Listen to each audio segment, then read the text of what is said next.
تیز قدموں سے چلتے ہوئے وہ بار بار مڑ کر پیچھے کی طرف دیکھ رہی تھی. شاید اس کا پیچھا کرنے والے بھی اس کے پیچھے ہی آ رہے ہیں. گھبراؤ مت، اب کوئی بھی تمہیں کچھ نہیں کہے گا، اسے تسلی دینے کے لیے میں نے کہا. گاؤں میں سے گزر کر اس نے اپنے گھر کے دروازے تک میں اسے لے آیا. پھر دروازہ اندر سے بند تھا. میں نے زور سے کھٹکھٹایا. آتی ہوں، اماں کی آواز سنائی دی. وہ اس وقت تک میرے انتظار میں جاگ رہی تھی، اسی لیے جلدی سے جواب دیا. وہ اب بھی گھبرائی ہوئی نظروں سے چاروں طرف دیکھ رہی تھی. السلام علیکم. ایک دم واضح دروازہ کھلنے کی آواز پر میں نے ماں کو سلام کیا. وعلیکم السلام بیٹا، آج کہاں رہ گئے تھے؟ پریشانی سے میں پورے گھر میں ٹہلتی پھر رہی تھی. نہ جانے تم کہاں رہ گئے ہو، خدا نہ خواستہ حمزہ کوئی حادثہ نہ ہو گیا ہو.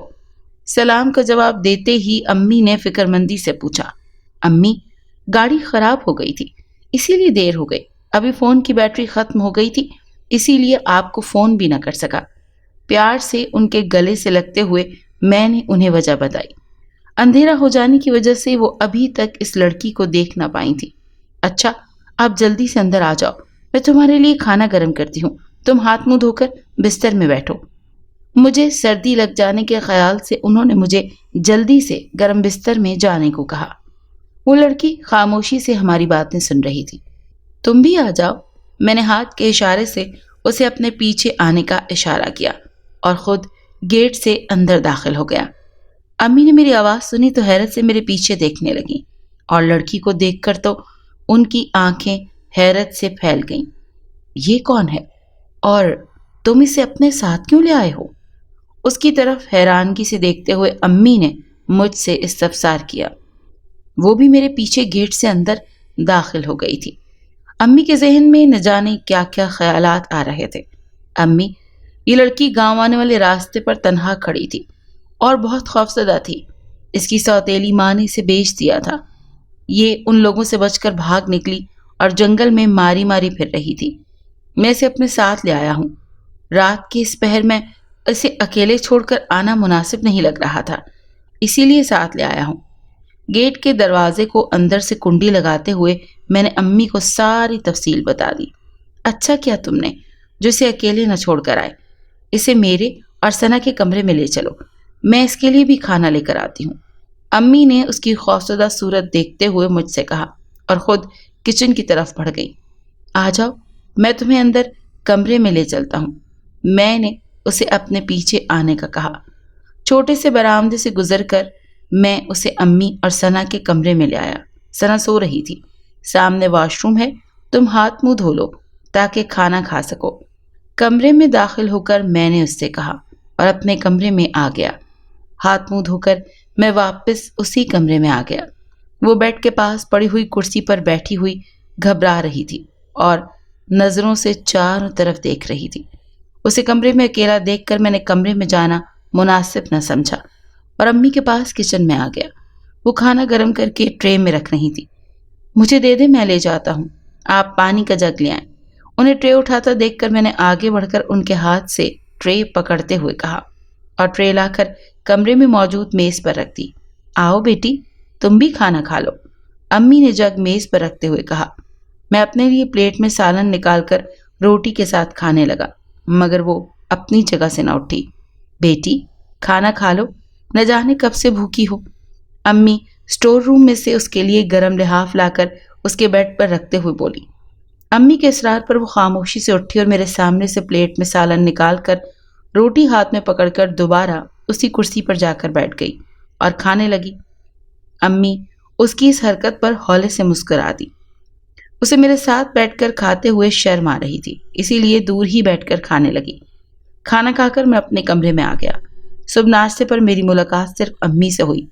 وہ دونوں سو رہی تھیں. ناشتہ کر کے میں دفتر جانے کے لیے گھر سے نکل آیا. میرا دفتر گھر سے کافی دور شہر میں تھا، اسی لیے مجھے ہر روز گاؤں سے شہر آنا پڑتا تھا. میں نے ادھر شہر میں مکان کرائے پر لینے کی بہت کوشش کی لیکن مکانوں کے کرائے سن کر میں نے کانوں کو ہاتھ لگایا. چھوٹے سے مکان کا کرایہ بھی اتنا زیادہ کہ میری آدھی سے زیادہ تنخواہ اسی میں نکل جائے اور باقی اخراجات پورے کرنا ممکن ہی نہیں رہتا. سوچا تھا کہ تھوڑے تھوڑے پیسے جوڑ کر کوئی چھوٹی سی گاڑی لے لوں گا مگر قسمت کو کچھ اور ہی منظور تھا۔ اچانک ہی ثنا کی شادی آ گئی تو ساری جمع پونجی اس کی شادی پر لگا دی۔ بابا ہمارے لیے صرف ایک مکان ہی تو چھوڑ گئے تھے، اسی لیے شادی کے سارے انتظامات مجھے ہی کرنے تھے، تو گاڑی کا خیال دل سے نکال دیا۔ یہی سوچتے ہوئے میں دفتر پہنچا تو وہاں میرے لیے ایک زبردست خبر موجود تھی، جسے سن کر مجھے اپنے کانوں پر یقین ہی نہیں آ رہا تھا۔ باس نے صبح ہی صبح مجھے اپنے کمرے میں بلایا اور میری پروموشن کی خبر سنائی۔ میری پروموشن کر دی گئی تھی، اب میں ایک سینئر افسر بن گیا تھا۔ یہ سن کر تو مجھے حیرت کا شدید جھٹکا لگا اور میری خوشی کی انتہا نہ رہی۔ شام کو گھر جاتے ہوئے مٹھائی کا ڈبہ لے جانا نہ بھولا تھا۔ آفرین ہے، گھر میں داخل ہوا تو وہ کچن میں ماں کے ساتھ کام کر رہی تھی۔ امی سنا اور وہ دونوں کی کچن میں موجود تھیں۔ سارا دن دفتر میں باقی ساتھیوں سے مبارکباد وصول کرتے گزر گیا۔ سارا دن مجھے اس لڑکی کا خیال بھی نہ آیا۔ السلام علیکم، کچن کے دروازے سے اندر آتے ہوئے میں نے سلام کیا۔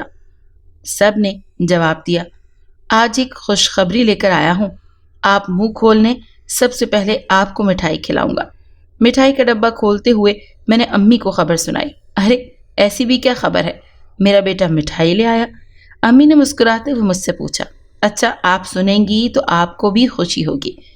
ابھی میں نے بھی مسکراتے ہوئے کہا، اب بتا بھی دو کیا خبر ہے، مجھ سے مزید انتظار نہیں ہوتا۔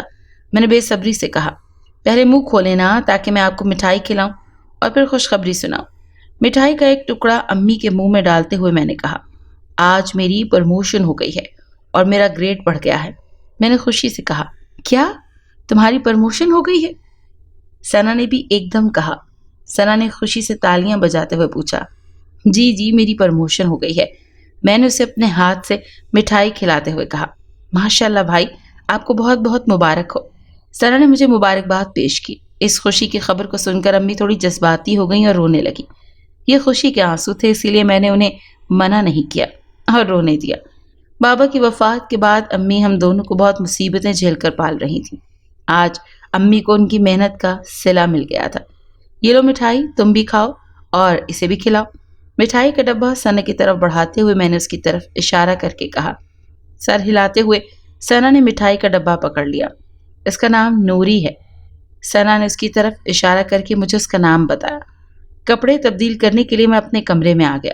سارا دن تو وہ مجھے یاد ہی نہ آئی تھی، لیکن اب اسے دیکھا تو میرا دل زور زور سے دھڑکنے لگا۔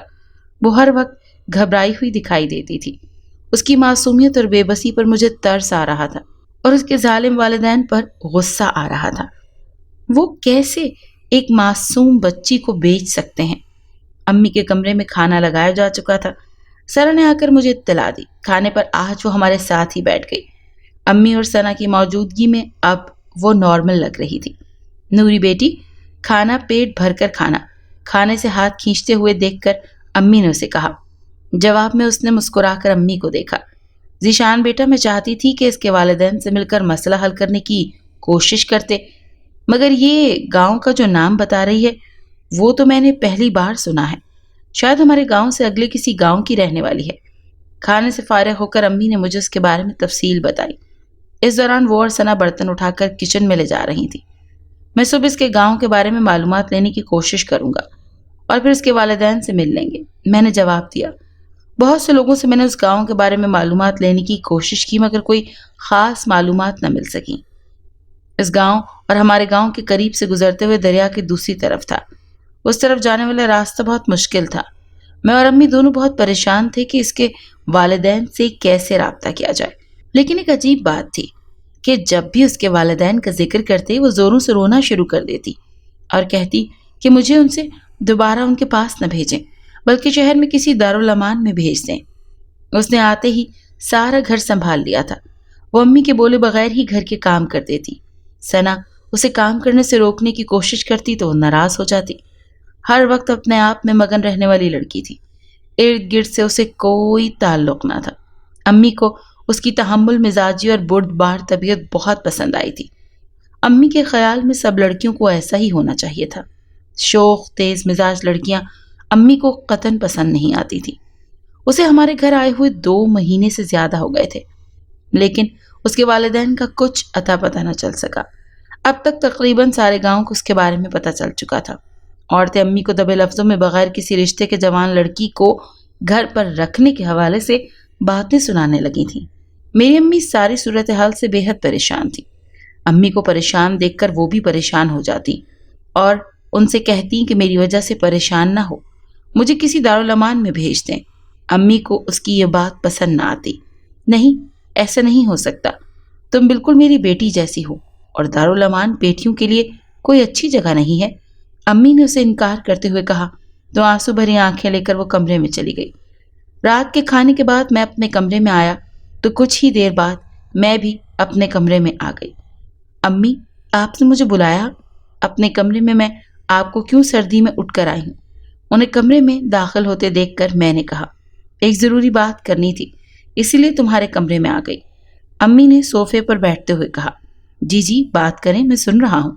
بیڈ پر نیم دراز بیٹھتے ہوئے میں نے پوچھا، میں نے ایک فیصلہ کیا ہے اور مجھے یقین ہے کہ تم میری بات ماننے سے انکار نہیں کرو گے۔ امی نے بات شروع کی، آج سے پہلے کبھی ایسا نہیں ہوا کہ میں نے آپ کی بات ماننے سے انکار کیا ہو۔ میں نے حیرانگی سے ان کی طرف دیکھ کر کہا، ہاں، نہ جانے ایسی کون سی بات تھی جس کے لیے انہیں میری رضامندی کی ضرورت پڑ گئی تھی۔ نوری کیا والدین کا کچھ پتہ نہیں چل رہا؟ گاؤں کے لوگ جوان لڑکی کو اس طرح بغیر کسی رشتے کے رہنے پر اعتراض اٹھا رہے ہیں۔ اس کا بہترین حل یہی ہے کہ نوری کا نکاح تم سے کر دیا جائے۔ امی نے میری طرف امید بھری نظروں سے دیکھ کر کہا، ہم اس بارے میں کچھ بھی نہیں جانتے۔ ایسا نہ ہو کہ اس کے والدین ڈھونڈتے ہوئے یہاں آ جائیں اور پھر ہمارے لیے کوئی مسئلہ بنا دیں۔ آنے والے حالات سے امی کو آگاہ کرنے کی کوشش کی، جو بھی ہوگا دیکھ لیں گے، آگے بھی ہمارے پاس اس کے علاوہ اور کوئی راستہ نہیں ہے۔ امی نے جواب دیا، ہم اس کی فیملی کے بارے میں کچھ بھی نہیں جانتے، مجھے نہ ہی اس کے بارے میں کچھ علم ہے۔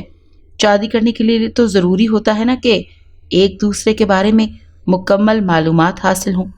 میں نے کچھ سوچتے ہوئے امی سے کہا، سنا تو اپنے قریبی رشتہ داروں میں ہی گئی تھی، تو پھر کیا انہوں نے شادی کے چند ماہ بعد ہی طلاق دے کر گھر نہیں بھیج دیا؟ اس کے بارے میں تو ہم سب کچھ جانتے تھے۔ امی نے مجھے سمجھاتے ہوئے کہا، تم اس کے والدین کے لیے پریشان مت ہو، وہ اگر آ گئے تو ان سے بات کر لیں گے۔ آگے بھی سب سے ضروری چیز اس کے لیے محفوظ جگہ ہے، اور تم سے زیادہ کوئی اسے محفوظ جگہ نہیں دے سکتا۔ شادی بیاہ کے معاملات اللہ کے ہاتھ میں ہوتے ہیں، یہ کسی انسان کے بس کی بات نہیں۔ تم یہ معاملہ اللہ پر چھوڑ دو، مجھے امید ہے کہ وہ سب بہتر کرنے والا ہے۔ امی نے مجھے سمجھایا، مجھے آپ کے فیصلے سے کوئی انکار نہیں، میں تو صرف آنے والے حالات کی وجہ سے پریشان ہو رہا تھا۔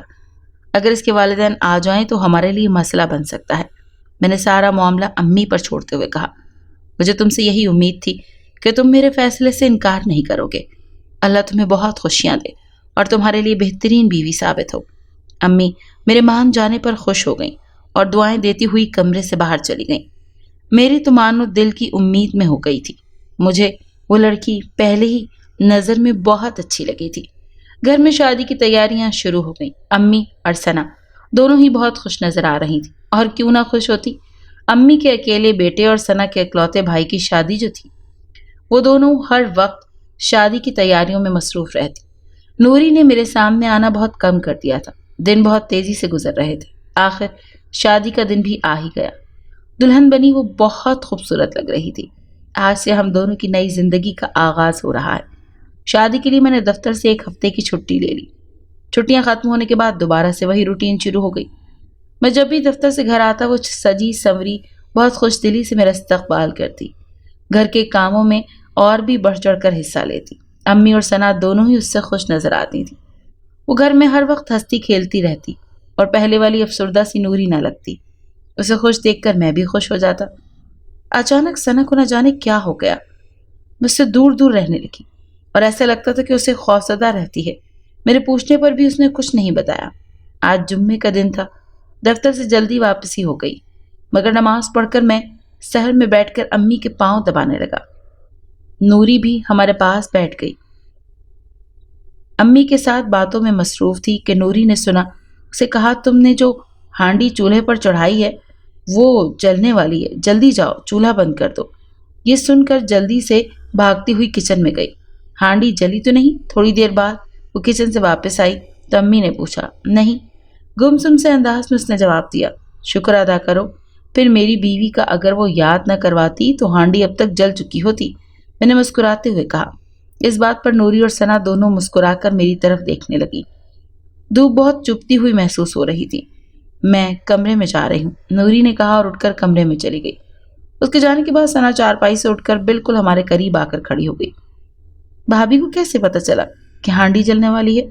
خوفزدہ نظروں سے ہماری طرف دیکھتے ہوئے ثنا نے کہا۔ اس کی اس بات پر امی بھی پرسوچ انداز میں سر ہلانے لگی۔ کیا مطلب؟ مجھے تو کچھ سمجھ نہیں آ رہا۔ ان دونوں کی گفتگو سمجھ نہ آنے کی صورت میں ان سے پوچھنے لگا۔ ثنا کہتی ہے کہ تمہاری بیوی کو ہر بات کا علم پہلے سے ہی ہو جاتا ہے۔ دودھ گرنے والا ہے، ہانڈی جلنے والی ہے، دروازے پر کوئی عورت ہے یا مرد ہے، اس پر ہر بات پہلے ہی اس کو پتہ چل جاتی ہے۔ امی نے رازدارانہ انداز میں مجھے بتایا۔ امی، ایسے ہی آپ کا وہم ہے، میں نے تو ایسی کوئی بات محسوس نہیں کی۔ اگر وہ اتنی طاقتوں والی ہوتی تو یوں سوتیلی ماں کی وجہ سے دھکے نہ کھاتی۔ ان کا وہم دور کرنے کے لیے میں نے دلیل دی۔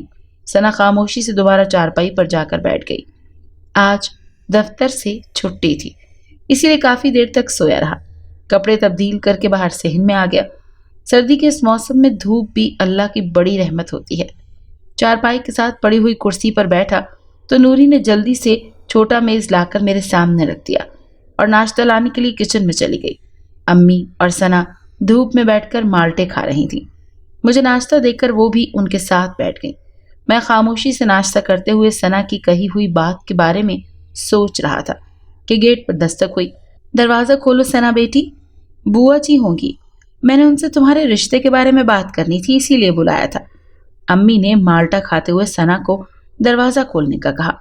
میری ساری توجہ انہی کی طرف تھی۔ نوری نے گلے میں پڑا ہوا دوپٹہ درست کر کے پھیلایا اور سر پر رکھا۔ تم رہنے دو، ذیشان خود ہی دیکھ لیتے ہیں، ہو سکتا ہے بوا کے بجائے کوئی مرد ہی ہو۔ ثنا جو کہ اٹھ کر دروازہ کھولنے کے لیے جا رہی تھی، نوری نے یہ بات کہہ کر اسے روک دیا۔ اس کی بات سن کر میں دروازہ کھولنے کے لیے اٹھا اور دل ہی دل میں دعا کرنے لگا کہ دروازے پر دستک دینے والا کوئی مرد نہ ہو، تاکہ ثنا کی کہی ہوئی بات سچ ثابت نہ ہو سکے۔ جب میں نے دروازہ کھولا تو مجھے حیرت کا شدید جھٹکا لگا، کیونکہ باہر نوری کے خیال کے عین مطابق بوا جی نہیں بلکہ کوئی مرد کھڑا تھا۔ دروازے پر میرا برسوں پرانا دوست باہر کھڑا تھا۔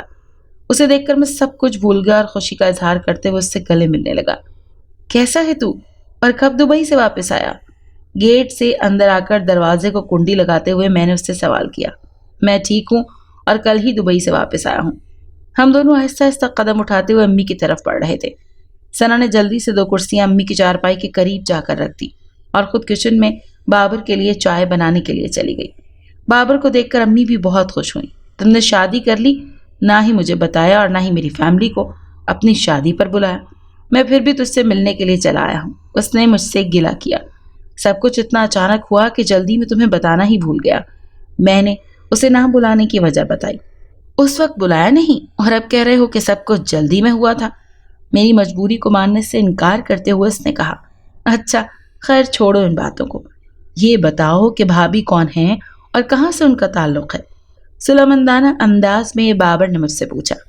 میں نے تفصیل سے اسے ساری بات بتا دی کہ تم نے اچھا کیا کہ بھابھی سے نکاح کر لیا اور انہیں دارالامان نہ بھیجا۔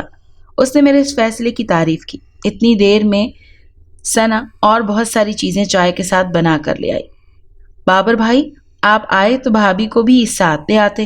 مجھے چائے ہمارے سامنے میز پر رکھتے ہوئے ثنا نے کہا۔ آج میں جلدی میں تھا اسی لیے نہیں لے کر آیا، اگلی بار جب آؤں گا تو اسے بھی لے آؤں گا۔ بابر نے اس کی طرف دیکھتے ہوئے جواب دیا۔ تمہاری بھابھی کو بہت شوق ہے ذیشان کی بیوی دیکھنے کا۔ ایسا کرو میرا یہ فون لے جاؤ اور بھابھی کی کچھ تصویریں بنا لاؤ تاکہ وہ بھی ذیشان کی بیوی دیکھ سکیں۔ بابر نے فون ثنا کی طرف بڑھاتے ہوئے کہا۔ جی ٹھیک ہے، میں بھابھی کی چند تصویریں بنا دیتی ہوں۔ ثنا نے فون پکڑتے ہوئے کہا۔ ان دونوں کو ساتھ کھڑا کر کے بھابھی نے تصویر بنانا تاکہ میں دیکھوں یہ دونوں ایک ساتھ کیسے لگتے۔ ہنستے ہوئے بابر نے ایک اور فرمائش کر دی۔ ان دونوں کو ساتھ کھڑا کر کے بھی بنا لیتی ہوں، ثنا نے مسکراتے ہوئے جواب دیا اور فون لے کر کمرے میں چلی گئی۔ کچھ ہی دیر کے بعد واپسی ہوئی تو نوری بھی اس کے ساتھ تھی۔ السلام علیکم، ہمارے قریب آ کر سلام کیا۔ وعلیکم السلام، بابر نے اس کی طرف دیکھتے ہوئے جواب دیا۔ کیسی ہیں آپ؟ شادی کی بہت بہت مبارک ہو آپ کو۔ میرا دوست ذیشان بہت اچھا انسان ہے، مجھے امید ہے کہ آپ دونوں کو کوئی مشکل نہیں ہوگی اور آپ کی زندگی بہت اچھی گزرے گی۔ بابر نے اس کے سلام کا جواب دیتے ہوئے کہا۔ وہ مسکرا دی اور کچھ بھی نہ بولی۔ بھیا آپ بھابھی کے ساتھ کھڑے ہو جائیں تاکہ میں آپ دونوں کی ایک ساتھ تصویر بنا سکوں۔ مجھے آج کے اشارے سے میری ساتھ کھڑے ہونے کا کہا تو میں بھی اس کے ساتھ کھڑا ہو گیا۔ سنا ہے ہم دونوں کی تصویریں بنانے لگی ہیں۔ آپ بس بھی کر دو، بہت اتنی تصویریں میری امی نے سنا کو منع کر دیا۔ یہ لو بھائی، میں نے بھائی اور بھابھی کی تصویریں بنا دی ہیں، آپ اپنی بیگم کو دکھا دینا۔ فون بابر کو واپس کرتے ہوئے ثنا نے کہا۔ جی بہت شکریہ آپ کا۔ فون لیتے ہوئے بابر نے شکریہ بھی ادا کر دیا۔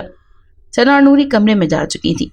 میں اور بابر ان سے اجازت لے کر گھر سے باہر نکل آئے تاکہ کسی ہوٹل پر بیٹھ کر کھل کر ذرا آپس میں باتیں کر سکیں۔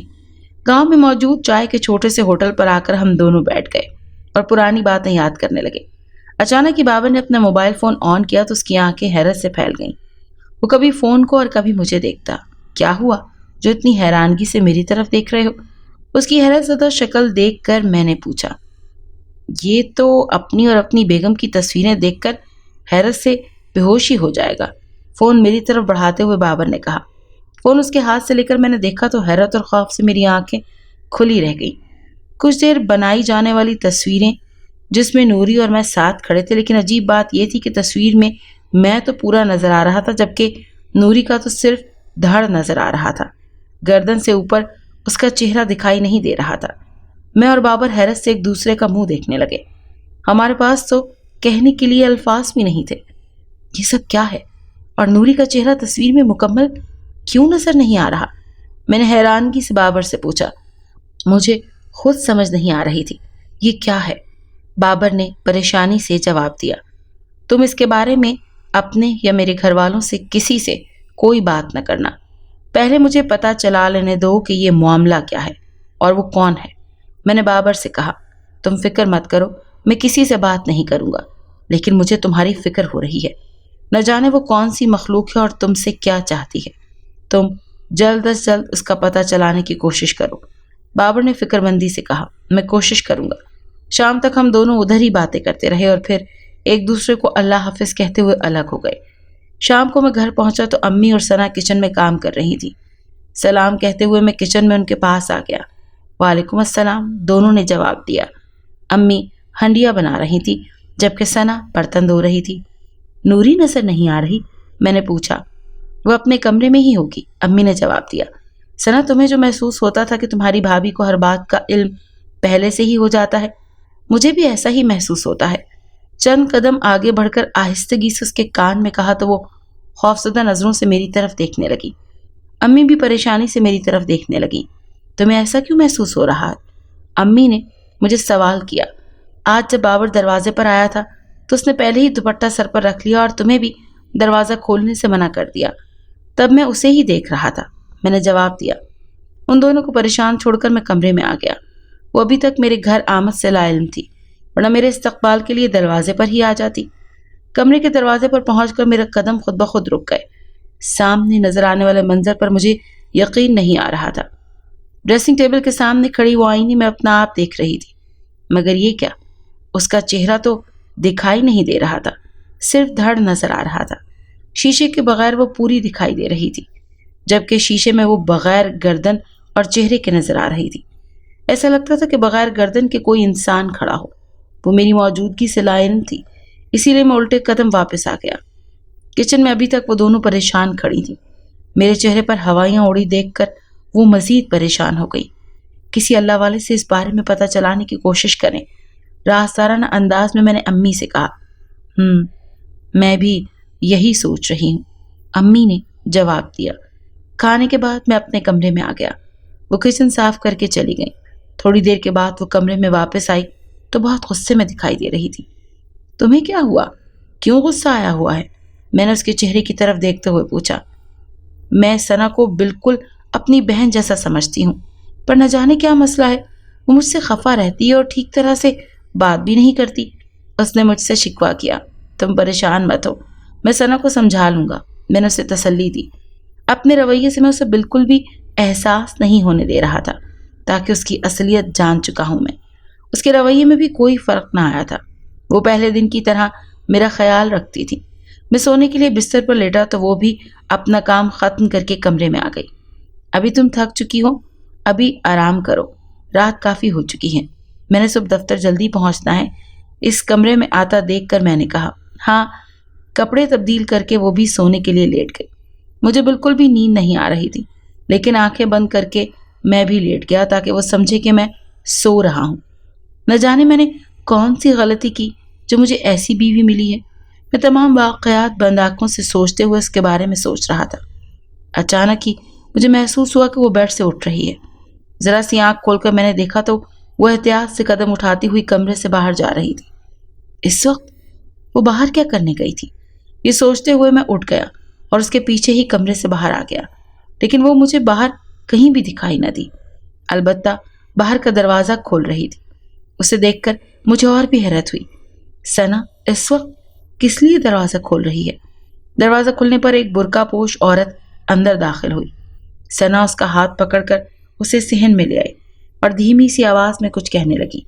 ابھی وہ مجھ سے کافی دور تھی، اسی لیے ان کی باتوں کی مجھے کچھ سمجھ نہیں آ رہی تھی۔ برقع پوش عورت نے اپنا چہرہ ننگا کیا تو ثنا کی چیخ نکل گئی۔ یہی حال میرا بھی تھا، کیونکہ برقع پوش عورت کوئی اور نہیں، نوری ہی تھی۔ اسے دیکھ کر ثنا خوف سے کانپنے لگی۔ دیکھتے ہی دیکھتے نوری نے اپنا رنگ بدلنا شروع کر دیا۔ وہ آسمان کی طرف بڑھنا شروع ہو گئی۔ اب وہ ایک انسان کے بجائے ایک انتہائی ڈرونی کوئی مخلوق لگ رہی تھی۔ وہ اپنے گلے میں سے عجیب ڈرونی آوازیں نکال رہی تھی۔ اس کے بازو اور ہاتھ بے پناہ لمبے ہو چکے تھے۔ اس کے ہاتھ پر گوشت کے بجائے کالے رنگ کی عجیب سی چمڑی تھی۔ یہ منظر دیکھ کر میری ٹانگیں خوف سے کانپنے لگی۔ بازو لمبے کر کے اس نے گردن سے ثنا کو اٹھا کر زمین سے کافی اونچا کر دیا۔ سانس رکنے کی وجہ سے وہ مچھلی کی طرح تڑپنے لگی۔ آہستہ آہستہ اس کا جسم ڈھیلا پڑنا شروع ہو گیا۔ خوف سے میرے لیے قدم اٹھانا مشکل ہو رہا تھا۔ اپنی جان بچانے کے لیے خود کو گھسیٹتے ہوئے میں اپنے کمرے میں آ گیا اور اس کے آنے سے پہلے ہی میں بستر پر آنکھیں بند کر کے لیٹ گیا۔ کچھ ہی دیر بعد وہ کمرے میں داخل ہوئی اور احتیاط سے قدم اٹھاتی ہوئی بیڈ پر آ کر لیٹ گئی۔ میرا دھیان بار بار ثنا کی طرف جا رہا تھا۔ کچھ ہی دیر بعد وہ گہری نیند میں جا چکی تھی۔ میں ابھی باہر جا کر ثنا کو دیکھنے کے بارے میں سوچ ہی رہا تھا کہ امی کی چیخوں کی آواز سنائی دینے لگی۔ چیخوں کی آواز سن کر میں ننگے پاؤں باہر کی طرف بھاگا۔ شور کی آواز سے نوری کی آنکھ کھل گئی۔ وہ بھی میرے پیچھے ہی باہر کی طرف بھاگی۔ امی کی آواز صحن سے آ رہی تھی۔ ثنا زمین پر گری ہوئی تھی اور امی بھی زمین پر بیٹھی ہوئی اسے اٹھانے کی کوشش کر رہی تھی، ساتھ میں رو بھی رہی تھی۔ کیا ہوا امی؟ ثنا کو کیا ہوا؟ پاس بیٹھتے ہوئے میں نے پریشانی سے پوچھا۔ اللہ جانتا ہے اسے کیا ہوا ہے، اسے اٹھاؤ، یہ آنکھیں کیوں نہیں کھول رہی؟ امی نے روتے ہوئے مجھ سے کہا۔ اتنی دیر میں نوری پہنچ گئی۔ کیا ہوا امی جان، آپ کو رو کیوں رہی ہیں؟ کچھ فاصلے پر کھڑے ہو کر اس نے پوچھا۔ بیٹا یہ دیکھو کیا ہوا ہے ثنا کو، امی نے روتے ہوئے اس سے کہا تو وہ جلدی سے ثنا کے پاس آ کر زمین پر بیٹھ گئی۔ ثنا آنکھیں کھولو، چلو اٹھو، کیا ہو گیا ہے تمہیں؟ اس کا چہرہ تھپ تھپاتے ہوئے وہ بولی۔ ہماری آوازیں سن کر محلے کے چند اور خواتین بھی آ گئیں۔ ثنا کو ہوش میں لانے کی کوشش کرنے لگے۔ ان میں سے ایک ایک جا کر محلے کے ڈاکٹر کو بلا لایا، جس نے آ کر تصدیق کر دی کہ ثنا زندگی کی بازی ہار چکی ہے۔ یہ سنتے ہی امی بے ہوش ہو گئیں۔ میں بھی دھاڑے مار مار کر رونے لگا۔ مجھے اپنے کانوں پر یقین ہی نہیں آ رہا تھا۔ ثنا میری اکلوتی بہن تھی اور مجھے بہت عزیز تھی۔ اونچی آواز سے رونے لگی امی بھی۔ مجھے اس پر بہت غصہ آ رہا تھا۔ نوری بھی اونچی آواز میں رونے لگی۔ مجھے اس پر بہت غصہ آ رہا تھا، لیکن اپنی اور امی کی زندگی کے لیے میں فی الوقت خاموش ہو گیا۔ چند دن تک تو امی اپنے ہوش میں واپس ہی نہ آئیں۔ وہ ہر وقت ثنا ثنا کرتی رہتی اور اونچی آواز میں روتی رہتی۔ میرا دل چاہتا کہ میں نوری کو آگ لگا دوں، لیکن میں مجبور تھا۔ امی کی حالت تھوڑی سنبھلی تو میں دفتر جانا شروع ہو گیا۔ ایک دن دفتر سے جلدی چھٹی لے کر میں بابر کے گھر چلا گیا اور ثنا کی موت کا سارا واقعہ اس کو سنا دیا۔ وہ بھی غصے سے پاگل ہونے لگا۔ ہمیں اس سلسلے میں کسی پیر فقیر یا کسی اللہ والے سے مدد لینی چاہیے، اس نے کہا۔ بالکل، تم نے ٹھیک سوچا ہے، میرے ساتھ آؤ، میں ایک ایسے شخص کو جانتا ہوں، اس نے مجھ سے کہا اور ہم دونوں اس کی گاڑی میں شہر آ گئے۔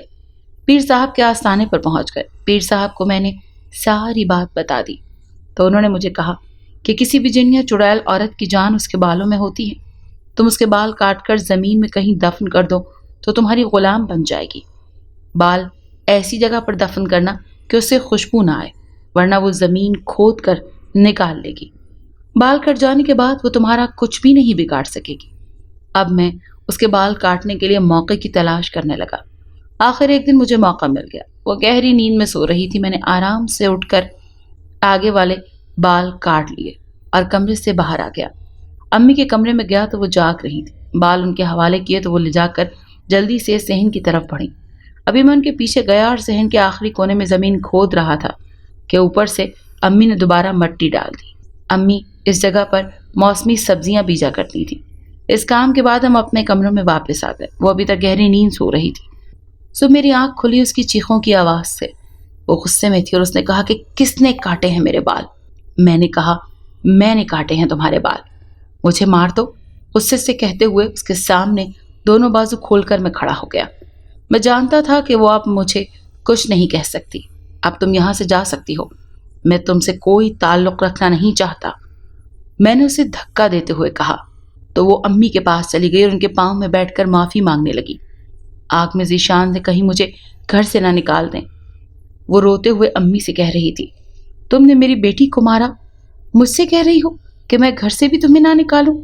امی نے اسے پاؤں سے پیچھے کرتے ہوئے کہا، قسم اٹھا لیں میں اب ایسا نہیں کروں گی، میں وہ جان کر نہیں کرتی، میرے اوپر سایہ تھا جو مجھ سے ایسا کرواتا ہے، اب وہ آپ کی قید میں ہے تو میں بھی کچھ نہیں کر سکوں گی۔ ہاتھ جوڑ کر اس نے امی سے کہا، میں تمہیں اپنے ساتھ رکھنا نہیں چاہتا، اپنا سامان جو لے جانا چاہتی ہو لے جاؤ اور یہاں سے چلی جاؤ۔ میں نے اسے امی کے پاس سے اٹھاتے ہوئے کہا، اگر میں اکیلی ہوتی تو شاید چلی جاتی، لیکن میں ماں بننے والی ہوں، اس حالت میں کہاں جاؤں گی؟ اس نے میرے قدموں میں بیٹھتے ہوئے کہا۔ یہ بات سن کر میں عجیب حیران نظروں سے اسے دیکھنے لگا۔ امی بھی حیرت اور صدمے سے میری طرف دیکھنے لگی۔ میں اتنا بھی ظالم نہ تھا کہ اس حال میں اسے گھر سے باہر نکال دیتا، اسی لیے پاؤں پٹکتے ہوئے کمرے سے باہر آ گیا۔ وقت تیزی سے گزر رہا تھا۔ اس نے خود کو مکمل طور پر بدل لیا تھا۔ وہ ہر وقت گھر کے کاموں میں مصروف رہتی تھی، امی کا پہلے سے بھی زیادہ خیال رکھتی۔ پھر ایک دن اللہ تعالیٰ نے ہمیں ایک پیارا سا بیٹا عطا کیا۔ بیٹے کی آمد سے ہمارا غم تھوڑا کم ہوا۔ وہ سارا دن بچوں کے کام میں لگی رہتی۔ اس نے کبھی کسی بات کا شکوہ نہ کیا تھا۔ وہ کبھی کسی سے ملنے کے لیے گھر سے باہر نہیں نکلتی تھی، نہ ہی کبھی میرے ساتھ گھر سے باہر جانے کی خواہش کا اظہار کرتی تھی۔ وہ مکمل طور پر ہمارا گھر سنبھال چکی تھی۔ ثنا کے بعد ہم پہلے کی طرح زندگی کی طرف لوٹ آئے، لیکن نہ جانے قسمت کو کیا منظور تھا کہ کچھ ایسا ہو گیا جس کے بارے میں کبھی سوچا بھی نہ تھا۔ خوش و خرم زندگی گزار رہے تھے کہ اچانک ہی اس نے پلٹا کھایا اور سب کچھ بدل گیا۔ میں حسب معمول شام کو گھر پہنچا تو دروازے کے قریب ہی امی اوندھے منہ گری ہوئی دکھائی دی۔ میں بھاگ کر ان کے پاس پہنچا، انہیں سیدھا کیا تو ان کی حالت دیکھ کر میری چیخیں نکل گئیں۔ ان کا کسی نے پیٹ چاک کر دیا تھا اور وہ جان سے ہاتھ دھو بیٹھی تھی۔ میں زور زور سے نوری کو بلانے لگا، مگر اس کے طرف دیکھا، کوئی جواب نہ پایا۔ میں کمرے کی طرف بھاگا۔ یہ کیا؟ وہ تو کسی کمرے میں بھی موجود نہ تھی اور ادن بھی غائب تھا۔ میرے دل میں خدشات نے جنم لیا۔ میں بھاگتے ہوئے واپس صحن میں آیا، اس جگہ پہنچا جہاں اس کے بال دفن کیے تھے۔ وہ جگہ کھودی، اس کا مطلب ہے کہ آج اس نے اپنے بال ڈھونڈ کر اپنی طاقت واپس لے لی تھی اور امی کو مار کر میرے بچے کو لے کر فرار ہو گئی تھی۔ امی کی موت کا صدمہ کم نہ تھا، وہ میرے بچے کو بھی لے گئی۔ مجھے کچھ سمجھ نہیں آ رہی تھی کہ میں کیا کروں۔ میں روتے ہوئے بابر کو فون کیا تو وہ دوڑتا ہوا آیا، امی کے جنازے کا انتظام کرنے لگا۔ امی کی موت کا صدمہ اتنا گہرا تھا کہ میں ادن کی غیر موجودگی کو بھی بھول گیا۔ شام کو سوئم سے فارغ ہو کر امی کے کمرے میں بیٹھا تھا کہ بابر کاموں سے فارغ ہو کر آیا۔ وہ اکیلی چلی جاتی تو کوئی مسئلہ نہ ہوتا، لیکن ادن کو لے کر گئی ہے، ضرور اس کے پیچھے کوئی راز ہوگا۔ میں جو ہاتھ پر ہاتھ رکھ کر بیٹھنا نہیں چاہیے تھا، دن کو تلاش کرنے کی کوشش کرنی چاہیے تھی۔ بابر نے میرے سامنے بیٹھتے ہوئے کہا، تم کیا کہتے ہو؟ کیا کروں میں؟ مجھے تو کچھ سمجھ نہیں آ رہی۔ اپنے آنسو پوچھتے ہوئے میں نے اس سے کہا، شہر میں اس پیر صاحب کے پاس جانا چاہیے جن کے پاس ہم پہلے بھی گئے تھے۔ بابر نے مشورہ دیا، ٹھیک ہے چلو ہم انہی کے پاس چلتے ہیں۔ عجلت میں اٹھتے ہوئے میں نے کہا۔ بابر کی گاڑی میں ہم دونوں شہر کی طرف نکل گئے۔ پیر صاحب کے آستانے پر حسب معمول رش تھا۔ اب رات قریب آ رہی تھی، اسی لیے رش تھوڑا کم ہو گیا۔